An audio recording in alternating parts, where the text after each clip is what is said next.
Hello and welcome to the Tennessee Informer. I'm your host, Dave Vance. Tonight we're trying something a little bit different. We won't be presenting a guest for you tonight, but instead I'll be covering the important topics of Tennessee budget process as well as upcoming legislation to be voted upon. Also, trying something new, we'll be taking your calls later on in the show. First, if you have an announcement from a conservative organization that you would like announced on this show, send the information to tninformer.tv@gmail.com the Friday before the show. If you want our state to step up and push back on our overreaching, often unconstitutional federal government, visit tncss.weebly.com and learn more about the legislation we hope to get passed this session that creates multiple processes for nullifying unconstitutional federal actions. The SEC of the state GOP recently passed a resolution in support of this legislation, as have the county commissions in Jefferson, Sullivan, and Roane counties. More are in the works. Additionally, TNCSS has coordinated with Chris Ann Hall to appear live Saturday, February 24th from 10 to 12:30 p.m. at the Dynamic Ballroom and Performing Arts Center in Mount Juliet, Tennessee. This is a free but limited seating event and you must RSVP. Go to the events tab on tncss.weebly.com for more details. Chris Ann will be focusing on the issue of nullification. Tonight our focus is on the state budget process and what our state constitution says about it. Additionally, we'll talk about some pending legislation. First look at our state constitution. I'd like to start with a focus on the Declaration of Rights. Article 1, Declaration of Rights. All power is inherent in the people, and all free governments are founded on their authority and instituted for their peace, safety, and happiness. For the advancement of those ends, they have at all times an inalienable and indefeasible right to alter, reform, or abolish the government in such manner as they may think proper. Section 2. The government being instituted for the common benefit, the doctrine of non-resistance against arbitrary power and oppression is absurd, slavish, and destructive of the good and happiness of mankind. Now, those are just the two first sections of the Declaration of Rights. I haven't listed all the Declaration of Rights here. They include what we have in our U.S. Bill of Rights plus many additional. So I do encourage you to go to the Tennessee Constitution and read all of your rights. There's 30 some. So I didn't want to read them all off, but I just wanted to kind of preface it with that. And then Article 11 in our Tennessee Constitution, miscellaneous provisions, Section 16, the Declaration of Rights hereto prefixed is declared to be part of the Constitution of the state and shall never be violated on any pretense whatever. And to guard against transgression of the high powers we have delegated, we declare that everything in the Bill of Rights contained is accepted out of the general powers of the government and shall forever remain inviolate. And that would mean even during emergencies. That would mean even during COVID emergencies. Of course, our state didn't follow that. They violated that. Now I want to get into some other things about our Constitution before we talk about the budget process, because they're related. So, distribution of powers, Section 1. The powers of the government shall be divided into three distinct departments: legislative, executive, and judicial. Section 2. No person or persons belonging to one of these departments shall exercise any of the powers properly belonging to either of the others except in the cases herein directed or permitted. Now, before we talk about the legislative department and the executive department, notice it says that if you're in one department, you cannot exercise the powers of another department. And that would mean that you can't be delegated those powers either. And then we'll hit on that a little bit more here in a second. So legislative department, Section 3.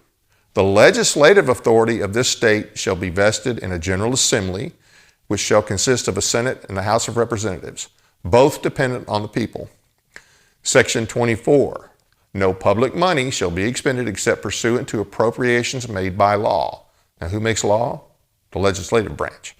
Expenditures for any fiscal year shall not exceed the state's revenues and reserves, including the proceeds of any debt obligation for that year. And still with the legislative department, in no year shall the rate of growth of appropriations from state tax revenues exceed the estimated rate of growth of the state's economy as determined by the Constitution of the state of Tennessee. Now, no year shall the rate of growth from state tax revenues exceed the estimated rate of growth of the state's economy. So state tax revenues, to me, those are not the same as federal revenues. And we'll hit on that here in a little bit. Executive Department, Section 1. The supreme executive power of this state shall be vested in a governor. Section 10. He shall take care that the laws be faithfully executed. Section 11. He shall from time to time give to the General Assembly information of the state of the government and recommend for their consideration such measures as he shall judge expedient. All right, so I want to talk about this just a little bit. So his first duty is to take care that the laws be faithfully executed. He's not the lawmaker. His job is to make sure they're faithfully executed. The legislature's job is to make the laws. From time to time, give to the General Assembly information. They do that state of state thing every year, just did it recently. And recommend for their consideration such measures as he shall adjudge expedient. So it says from time to time, recommend such measures as he shall judge expedient. Now remember, he's not a legislator. He's not a legislator. So before we get into the budget process, I want you to think about something. The legislature, they're the ones who are supposed to pass the laws, not the governor. The governor is not a super legislator. Now, obviously, it's okay for him to make recommendations from time to time. But if you followed our state legislature at all, any at all, you know that every year the governor, and not just this governor, all of them do it, they just have a whole slew of bills that they push every year. And of course, they have to have legislators carry them because they can't carry them. So they have to have a legislator, and usually currently right now on the Senate side, it will be Senator Johnson. And on the House side, it'll be Representative Lamberth. He will carry the House version for whatever the governor's bills are. And if you go and if you look on the website, state websites, you'll just see all kinds of administration bills. To me, that violates the intent. And that's not the intent of what our executive is supposed to do. And when those guys do that, in my opinion, they are violating the intent of the Constitution because they're the ones who are supposed to legislate. They're the ones who are supposed to come up with these ideas about laws or addressing issues, not the governor. Now, I could see it being reasonable for him to maybe, suggest a few things throughout the year, but that's not the case. And the other thing is, another thing that happens up there a lot, and those of us who have followed this for a while know, if there's a bill being proposed that the governor is pushing, there's always a lot of pressure on everybody to go along with it. Now remember, in our state constitution, the governor can be overridden by a simple majority. It doesn't take 2/3, doesn't take 3/4. Simple majority can override the governor. Yet, they defer to him all the time, which is really kind of infuriating. He really needs to be put in his place. And not just this governor, just the position in general needs to be put back in its proper place. The legislature represents us. They don't represent the governor. Well, when you're carrying umpteen bills for the governor every year, you're representing the governor. That's a problem, in my opinion. And he should stay in his lane. I remember when he ran the first time, I remember him constantly, he had one of the guys on his campaign was always saying, hey, he's not a legislator. That's going to be for the legislature to do. That's not his role. Yeah, well, apparently he's forgotten that, as well as they have. And the other thing is, if the legislatures, if they put forth a bill and the governor doesn't like the bill, he sends down his people to make sure that everybody knows he is opposed to this. He uses people on our payroll that are paid by our tax dollars to go in and testify against legislation. That's not his role, and that should not be tolerated. Our legislature really needs to put the governor in his place, and they need to step up and do this sooner rather than later. I want to talk a little bit about the budget process. The governor submits a budget to the legislature for approval. Now, we just talked about whose responsibility it is to present laws, to do legislation. And the budget is legislation. I mean, it's very important legislation. Who has a better idea how to prioritize what our state needs, what the different needs are, than the legislature? Yet we leave this to the governor. Now, I'm not saying per se that it's unconstitutional for him to present the budget because, of course, they still have to vote on it. They can approve it or disapprove his budget. I don't recall them ever disapproving a governor's budget. I don't recall any big budget fights in our state. Maybe there have been some. The biggest fight I remember having anything to do with the budget had to do with the gas tax a few years ago. Now that was a big fight. But generally speaking, there's no pushback on the budget. And it has grown over the year. I mean, it is crazy how much it has grown just since Bill Lee has been in office. It was somewhere in the 30 million range or 30 billion range in his first few years in office. Now we're in the 50s already. That's just crazy. I mean, we're spending like DC. Now, we do have a requirement to have a balanced budget, and we do balance our budget, but I want to talk about that some more here in a second. Anyway, the governor submits a budget to the legislature for approval. Legislation that is proposed that is not part of the governor's budget is placed behind the budget. Usually that means legislation will not pass. Let me tell you why I have a problem with that, and you may have a problem as well. And this has happened with other bills in the past. Last week or the week before last, Representative Lambert, who is the guy who normally carries the governor's bills on the House side, he had a bill passed through committee, and it had to do with basically child rapists, that child rapists could be executed. And I'm like all for that. We should absolutely do that. Well, it wasn't in part of the governor's budget. So it gets placed behind the budget, meaning that if there's enough money, some way, somehow, when it's all said and done, that the bill could possibly still get funded. Now, the Finance Committee that goes to, they do have a certain amount of money set aside every year that they can approve some funding besides what's in the governor's budget. They are allotted some to do that. But in this case, it was placed behind the budget. It just seems strange to me that a bill like that, which I think most people in Tennessee would agree that convicted child rapists, when there's no question, they should be executed. But that bill is placed behind the budget. That seems to me counter to, that's another, giving the governor the ability to create the budget and then having things that have to go behind the budget. That seems to me out of whack. It doesn't seem to me that something should have to go behind the budget that our legislature is working through, has passed. Or at least it passed through that committee. So that's a problem. That's giving him power that the Constitution, in my opinion, did not intend for him to have. Now, the legislature, like I said, they vote to approve the budget. They usually do. The Constitution of Tennessee does require a balanced budget. But we want to talk about some more things in our budget. Now, this is not going to be a big numbers crunching session. I just want you to kind of get an overview. I wanted you to think about, all right, constitutionally, what is our House supposed to do? Constitutionally, what is our governor supposed to do? And they're letting him write the budget. They're still approving it. But to me, it seems that gives him power that he was not intended to have. That's my take on it. Now, I've got some budget information, and this all came from the Sycamore Institute. This is not stuff I dug up on my own. It's Sycamore Institute. Give credit to them.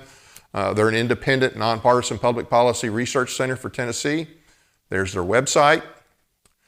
Budget information. The FY 2024 budget amendment adds $501 million, or 1.7, in net new spending from state revenues. In total, the amendment proposes $555 million in new expenditures, offset by changes that increase revenue and reduce funding for items proposed in February. That would be last February of 23. The largest new spending increases are recommended for school safety and mental health initiatives and additional general fund transfers for transportation. It does not change tax collection forecast, even as FY 2023 collections have slowed in recent months. Okay, FY 2024 budget recommendation now totals $56.2 billion. Now remember, when Lee took office, I want to say it was in the high 30s. Now it's $56.2 billion, including $30.5 billion from state revenues in 2023, 50% of that from state taxes, mostly sales tax, 38% from the federal government. Okay, now, remember, we have a balanced budget requirement, and the Constitution says from state tax revenues. It doesn't say all revenues. It says state tax revenues, all right? And we're getting 38% from the federal government. That's quite a bit. 38%. Can you imagine if all of a sudden you were to lose 38% of your budget, your home budget, whatever, your business, but all of a sudden 38% is gone? That's a huge amount to overcome. Well, we've allowed ourselves, as much as we complain about the federal government, our state and every other state has allowed their state to be, basically complicit with all the federal government is doing. You're complicit when you rely on that much. And we've allowed ourselves to be in this position. That's a dangerous position. Everybody knows the federal government is the Titanic just waiting to hit the iceberg. But think about all the things. If something happens at our federal government, which we're concerned about, you'll hear people in our state government say all the time that they're concerned about how irresponsible, especially physically, that our federal government is. Yet 38% from the federal government, and I'll tell you in past, I've heard the numbers have been higher. That's just for this year, 38%. So that's some pretty a bad case of dependence on the federal government. Other sources, we get 12%. Now, expenditures. Well, one more thing. Would we be balancing our budget as required by our Constitution, although the Constitution says state tax revenue, not federal government revenue, if we didn't have that 38%? Because every year I hear our legislatures brag about, hey, we balance our budget every year and how fiscally responsible. I'm sorry, being 38% reliant on the federal government for a state, I don't know that that's fiscally responsible. And in this day and age, I don't know that it's smart. Some additional expenditure information. Health and social services make up 41%. Education, 27%. Other, 32%. Only about 18% of our total budget is considered discretionary. Now, I don't know exactly why that is. I don't know if it's because of, for instance, Medicaid funding and so on and so forth, which we get a certain percentage of that from the federal government. All right, 35% of all state dollars go to education. 70% of all federal dollars go to health and social services. So it sounds to me like most of what we get from the federal government, we're spending on health, which is no surprise, and social services. Now, those social services can include things like NGOs, non-governmental organizations. So if you remember a few years ago, our state gave $7.2 million to Catholic charities. This was early on in the Biden administration, if I remember correctly. They gave 7.2, when we were already having a problem with illegal aliens coming over. Now, Catholic Charities in Tennessee, they are by the federal government designated as the organization that deals with refugees. Now, refugees and illegal aliens are two different things, but Catholic Charities also caters to illegal aliens. So here we have all these problems with illegal aliens, and to be honest with you, the refugees are problems as well, but they don't come in quite the same numbers, nowhere near the same numbers. And then our state is giving them tax dollars. They give them to an organization that is bringing illegal aliens here. That's just insane. Tennessee ranks 8th in terms of dependency on federal dollars. So we're in the top 10 for dependency. Tennessee Constitution requires a balanced budget, just as a reminder. Okay, so I just wanted to bring up that about the budget. I'm not a budget guy. I'm not an accountant, but it is important. And I think everybody needed to know how dependent we are on the federal government and kind of just get an idea, kind of see where some of the different, where the money goes. But I think that dependence, and I think the fact that we allow our state legislature allows the governor to set the agenda. I don't think that was the intent of the Constitution, not the way it's written. That's just my opinion. I'm going to get to some legislation to watch. Before I get to the legislation, though, I want to read you something here in reference to the first two bills that are coming up. But I'm gonna have to look on my cell phone. I had some information come in late, and I couldn't get I didn't have time to put it into the system here, but I want to read this, okay? And it's titled The Transportation Highway to Dystopia, and it's written by Kathleen Marquardt. Kathleen Marquardt lives here in Tennessee. She is the Vice President of the American Policy Center. We had the President, Tom DeWeese, on this show several months ago. Anyway, I'm not going to read this whole article to you, but I want you to hear a few things. Last year, the Environmental Protection Agency allocated $3 million for Tennessee to develop a first ever climate plan through a climate pollution reduction planning grant, which was established by the Inflation Reduction Act. The plan is to be divided into two parts and done over 4 years. The Priority Climate Action Plan and the Comprehensive Climate Action Plan. Okay, so our state's drinking the Kool-Aid. They are drinking the climate change Kool-Aid. They are pushing the climate change garbage that DC is pushing. Now, admittedly, $3 million from the EPA to a state. $3 million is not a lot of money when you're talking state level. But it's not the amount, it's the intent that should concern you. So I'll read this again. Environmental Protection Agency, Joe Biden's Environmental Protection Agency, gave $3 million to Tennessee to develop its first ever climate plan through Climate Pollution Reduction Planning Grant, established by the Inflation Reduction Act. The plan is to be divided in two parts: the Priority Climate Action Plan and the Comprehensive Climate Action Plan. This plan is not just for Tennessee, it's for every state. Multiple departments of the federal government have put this plan together, and they certainly aren't about to write a different plan for each state. The agency will continue to create an inventory of the state's biggest climate offenders. Are you a climate offender? And then draft a plan to cut pollution statewide. Okay, so I'm not going to read this whole thing. Now, this article will, if it's not already posted in the American Policy Center's website, I'm sure it will be soon. It will also probably be on News with Views. Once again, that's Kathleen Marquardt. I encourage you to read the whole thing. Now, having said that, we had some bills today, and we had House Bill, and let me read back up here. We got an alert on some of these bills from American Stewards for Liberty. And if you remember a few weeks ago, we were talking about the NACs, the natural asset companies, and Stewards for Liberty were prominent in that, and they alerted everybody to what was going on, and that was actually able to be stopped from listing the NACs on the SEC, the Securities Exchange Commission. That's what they were trying to do. Anyway, here are the bills: HB 1890 and Senate Bill 2099.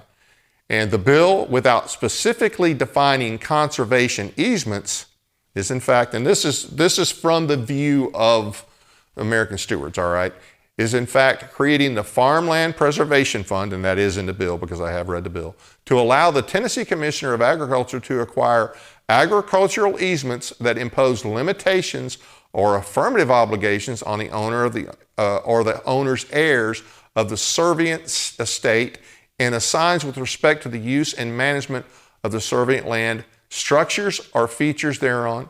The key word in this definition is servient. That is precisely the definition of a conservation easement, or also known as an agricultural easement. The landowner becomes a servient lesser estate to the leaser estate of the holder of the easement, who becomes the dominant estate holder. Environmentalists years ago realized that what they were creating were actually conservation servitudes, but they knew landlords would not take kindly to that nomenclature, and they intentionally called them conservation easements because all landowners know and deal with easements on a daily basis. Okay, bill is up in the House Okay, now this bill, 1890, was in the House and Agricultural Natural Resources Subcommittee today. It did get rolled 2 weeks, okay? I think they're working on an amendment. Now, I did contact a few of the people on this committee that I know and expressed some concern. I really wish I had sent some stuff sooner, but it got rolled for 2 weeks. So now we have 2 weeks to give them as much information as we can on these. And remind them too, in every link that we can make, just like I showed you where Tennessee is getting money from the EPA to do certain things, related to the whole climate garbage. It's hard to trust, and this was an administration bill, by the way. This was a bill carried by Lamberth in the House and Johnson in the Senate. So it's an administration bill. So we already know our state TDEC is getting money from the EPA to push this whole climate change garbage. All right, so this is all part of that. And so it makes you pretty nervous. I was assured that this was not what it was, but I think we need to do some digging in, and we need to contact our reps on this bill. And you can see the chairman for the subcommittee is Rusty Grills. You got Tandy Darby, Monty Fritz, Bud Halsey, Justin Jones. Yeah, well, forget him, but anyway. You got Jay Reedy, Johnny Shaw, and Chris Todd. So go on the website, the state website, and you can call them, email them, but just let them know that you have your concerns about this bill.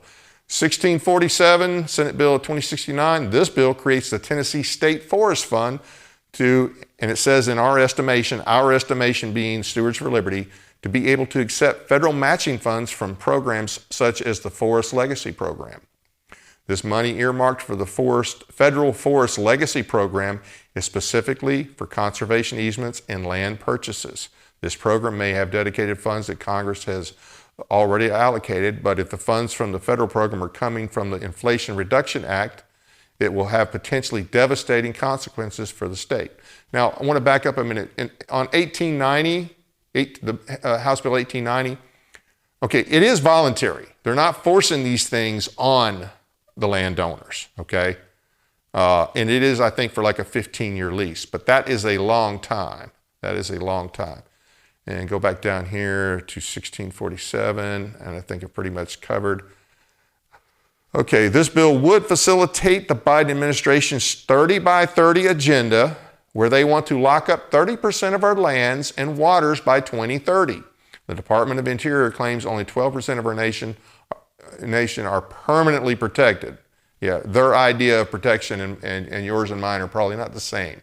Included in that 12% are national parks, wilderness areas, state parks, national wildlife refuges, national monuments, another federal creation, and private lands with permanent conservation easements.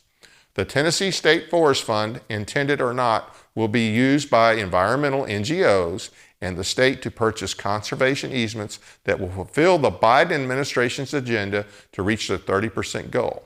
There are multiple federal funds created by Congress, and one of those is the Land and Water Conservation Fund. Do you trust the federal government to manage any of that? You want them to have control of any of that? That's crazy.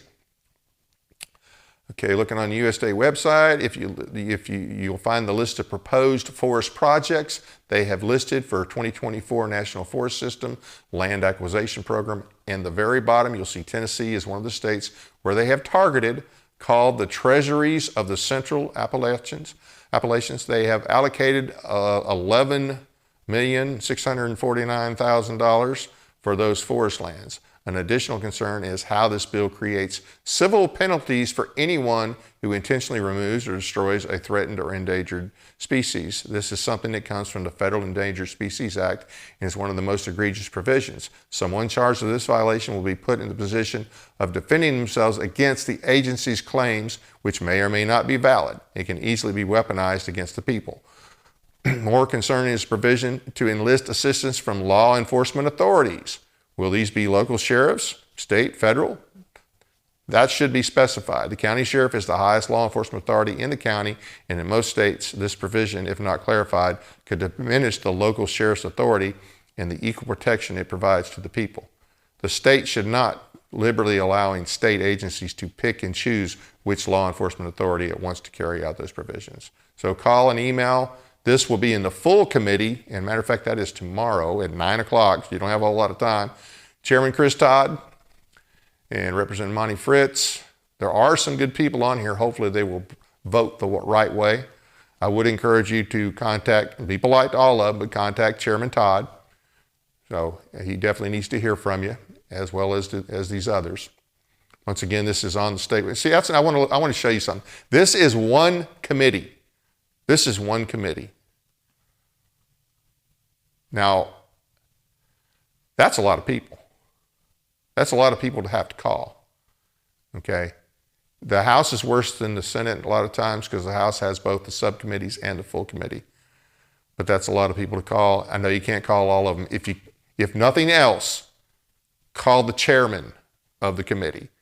And then if you know maybe one or two people that are on the committee, give them a call if you don't have time to call everybody. You got to remember, when we're not up there, and this is one of the problems, governor, and they shouldn't be. And then, of course, we're always competing with the Chamber of Commerce. And a lot of the legislators up there feel like their first duty is to the governor and their second duty is to the Chamber of Commerce. I consider those people chamber whores, but we've got no shortage of them. So, Companion Bill 2069 is in the Senate Energy, Ag, and Natural Resources Committee Wednesday at 11. So you have a little more time to try to get in touch with them on the Senate side. Chairman Rusty Crowe, Senator Farrell Hale, which hopefully this will be his last year in office. I'm really hoping that Chris Spencer takes him out. And we got Senator Shane Reeves. By the way, just remember Shane Reeves is the guy who brought us the bill to give professional license to illegal aliens here in Tennessee.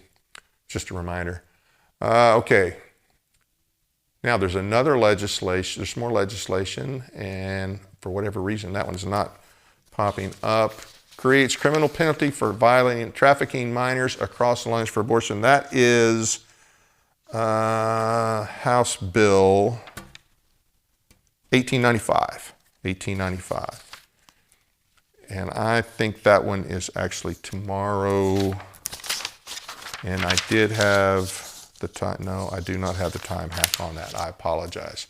But these are some other bills. You're going to have to go on the website and look for these, then find out the different, the different actual times that they're going to be in committee. So this is a bill, and some of this I got from a website. There's a few different organizations that put out good information there. Tennessee Stands puts out some good information as far as bills that are up. I think that's where I got this one. So this creates the criminal offense of abortion trafficking of a minor, provides for civil action against a person committing the offense of abortion trafficking or a minor for the wrongful death of an unborn child that was aborted. That's House Bill 1895. And House Bill, these are, okay, something was wrong with the copy on this. All right, so this one right here where it says redefines money and paves the way for CBDCs, that's central bank digital currency, which is very dangerous. That's House Bill 640. That is House Bill 640, and I believe that was deferred. Okay, that was deferred. Both the House and Senate version of that bill were deferred. The House version was deferred to a special calendar, and the Senate version of that bill was deferred to the last calendar of the legislative session. So we've got time on this. So do your homework, start calling your legislators now on this, because we don't want digital currency. So that's the deal with that legislation. That's 640, House Bill 640. All right, so House Bill 2159, these are I apologize, I got the numbers in the wrong place here. Okay, so House Bill 2159 creates a civil liability for distribution of obscene materials to minors. Okay, specifies that a person or entity that produces, sells, sends, or distributes obscene matter in a violation of state law may be held civilly liable for damages to an injured party. And that one is, I think that was deferred. No, yep, that was rolled till next week. That was rolled till the 20th. All right. Roll means it just gets moved to a week away or 2 weeks away to the next calendar for that committee. So it'll be the same committee. Okay. Now we got 2148, Senate Bill 2048, bans the use of social credit scores for banks and insurers. That's consumer protection, requires financial institutions and insurers to make determinations about the provision or denial of services based on analysis of risk factors unique to each current or prospective customer, prohibits financial institutions and insurers from denying or canceling services to a person or otherwise discriminated against a person based upon the use of a social credit score or other factors. Okay, flags in the classroom. This is House Bill 1605 and Senate Bill 1722. Let's see. That I don't have. I think that one is going to be in committee tomorrow, if I'm not mistaken. Introduced, it prohibits LEAs and public charter schools from displaying in public schools flags other than the official U.S. flag or the official Tennessee flag. And let's see here. Okay, House Bill 2119 and 2120. They're both by Faison, who rarely does anything good, but in this case, these seem to be pretty good bills. They both have to do with eminent domain. One gives owners further recourse when facing condemnation, basically meaning the person trying to condemn your property has to prove it. And House Bill 20, that's not on here. Okay, there is another one, 2020. Both of those were deferred to the 20th. House Bill 2119 and House Bill 2120, both dealing with eminent domain, were both rolled to next week, to the 20th. All right, so what do we have here? Okay, this next bill, House Bill 1894, defines foods containing vaccines as drugs for regulatory purposes. As introduced, defines foods that contain a vaccine or vaccine material as a drug for purposes of the Tennessee Food, Drug, and Cosmetic Act. Okay, House Bill 1695. This has to do with the autopsies in wake of the Covenant shooting. You know, they're trying to make those autopsies of the children basically put them under the control of the parents. And so specifies that reports of minors are not public records. You know, it specifies that reports of any county medical examiners and audio reports of victims of violent crime who are minors are not public documents. Well, you know, this is not transparency. I mean, I understand it's traumatic for the families. I hate it for the families. I hate what happened. But we still don't even know everything of what happened. I mean, they haven't even released the manifesto. But I don't think, you know, I think going down the road of taking this, you know, taking this off out of the public venue, I'm not sure that that's a good idea. I understand the families are concerned, but the families are also, a lot of the Covenant families and the Covenant community, I should say, seems to be opposed to letting us know what was in the manifesto. We still don't have that manifesto, and we need to see it. Okay, oh, here was the other eminent domain one, 2020, House Bill 2020, like I say, it got rolled. It excludes recreational facilities for recreational purposes and parks from the definition of public use as it applies to eminent domain. So they can't bulldoze your house because they want to put a park there, okay, or some other recreational facility. Like I say, once again, it got rolled to last week or next week. Private schools. Okay, private schools be able to carry handguns on campus. Clarifies that a private school serving students in any of the grades pre-K through 12 is authorized to adopt a handgun carry policy for the private school's property, and that's House Bill 1631. Okay, let's see. And then these are just okay, here's some of the different committees, and I meant to have this a little better organized, I apologize. So most of these bills were covered today. A lot of them, like I say, were rolled. Here's what's up for tomorrow. The House bills, 1894 and the Ag. Here's your timeline, 9 o'clock. 1695 is at 10:30. State Government Committee. House Bill 1605, 1:30, Education Administration. And then 1631 and 3722. So those are some of the different bills. I've got something else that I need, two other things I want to go over. Unfortunately, like I say, I didn't have time to include it into the presentation here. Well, I guess I'm not going to be able to pull that up. All right. I do want to bring up something that came out earlier today. there was a bill presented by Bud Halsey and Senator Nicely, Representative Bud Halsey and Senator Nicely, and it had to do with ballots. And there's a lot of, it was all over the internet. And the accusation is, and this was made by Laura Loomer, that these two rhinos are trying to kick President Trump off the ballot. Now, I read the bill. I can see where some people construe it that way, especially in this day and age. We have no reason to trust even most of our party. But I can tell you, I have talked to Representative Halsey. I don't have all of the or I have texted with him. That was not the intent of the legislation. And this is going to be, we'll get to the bottom of this, but I can tell you that was not the intent of the legislation. It was not to boot President Trump off the ballot. It had to do with making sure people are properly qualified to run as president. You know, president, you have to be a natural born citizen. And there's a lot of people that seem to be ignorant of that fact. And then there's a lot of disagreement, which it's really pretty cut and dried, but there's a lot of disagreement about what a natural born citizen is.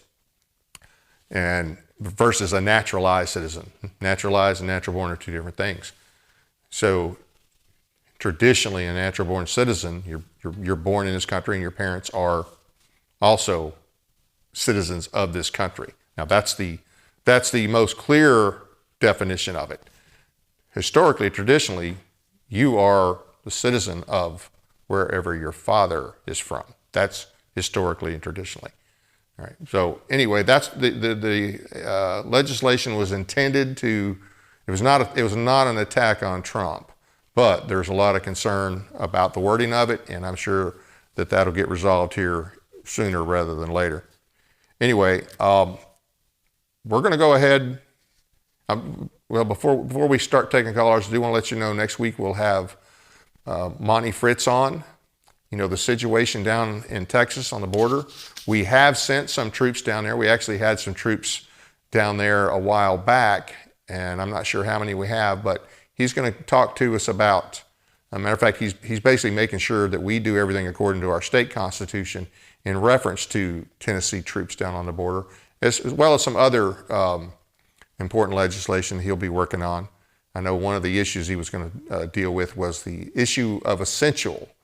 If you remember back during the pandemic when Governor Lee decided certain people's jobs were non-essential. And so he's going to have some legislation dealing with that issue. So are we ready to take some callers? We have anybody on the line there, Kevin? All right. Yeah. But we'll have Monty next week. Okay. And the number to call in is 731-333-3112. That's 731-333-3112. So we have Monty next week. The following week, we're going to have to record a show on the 26th, but it will be presented on the 27th, and we're going to have two of our SEC reps back, and I'll also give an update on some legislation as well. The 5th of March, we'll have Representative Clay Doggett. And the 12th of March, possibly Senator Nicely. There's other people that we're working on getting on, some local entrepreneurs as well. We're looking at getting them on, even though that's not political. Still some good information and some things you need to know about. So that is pretty much what I've got. I'm going to go ahead and start talking about basically I want to thank everybody for taking the time to watch our program.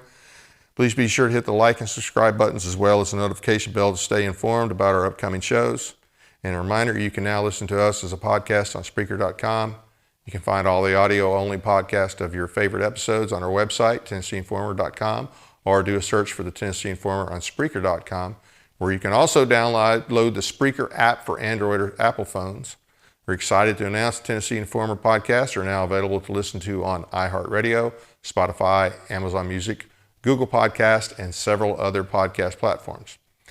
Also, take a moment to check out and follow our Facebook and page at Tennessee Informer. We'll be posting news and information about upcoming shows on there, as well as our website, tinformer.com, where you can sign up for a weekly newsletter.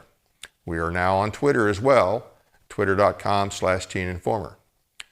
Share us with your friends so they too can stay up to date on all the conservative political news and issues concerning our great state. Like I said, our guest next week will be Representative Monty Fritz discussing Tennessee troops in Texas and more, and I hope you'll join us.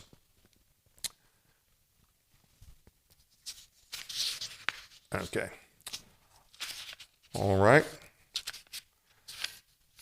So just to back up just a little bit, I know the governor's initiative this year, his big deal is the vouchers. Personally, I don't think they're going to accomplish a whole lot. I think we still have the problems in our schools, and 70% of the people, I'm sure, will still be in our main public schools for probably years to come. And all of the issues that are pushing people to want these vouchers to go to other places, the state still has a responsibility to deal with those. And oh, by the way, the garbage that's in your kid's school now, that's got to be taken care of. I mean, I'm just not personally a big fan of vouchers because I don't think they're dealing with the issue. I don't think they're willing to do the hard things. Get rid of those teachers that need to be fired. Get rid of those administrators that need to be fired.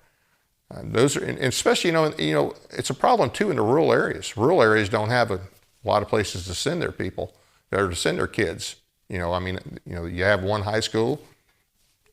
Maybe you don't, it's not really feasible. And in the rural areas, there's not going to be a lot of alternatives for these vouchers. Plus, as I said, they're still not dealing with the issue of why people want to get out of the schools.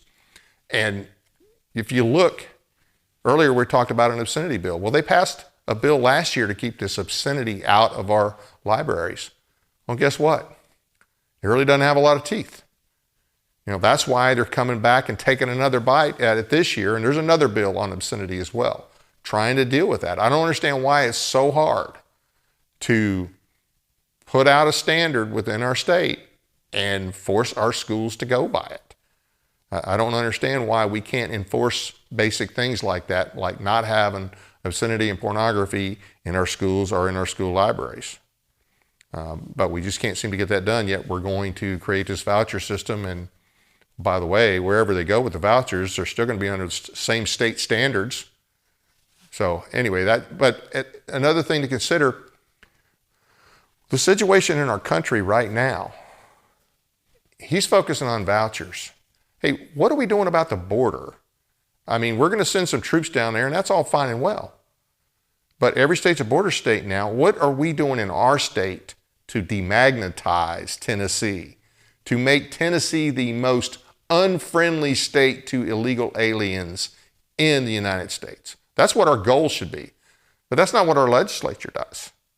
Our legislature, like I say, just 2 years ago, and oh, by the way, 2 years ago, we were already getting plenty. Biden was already in office and the floodgates were already open. And what did our state do with our Republican supermajority?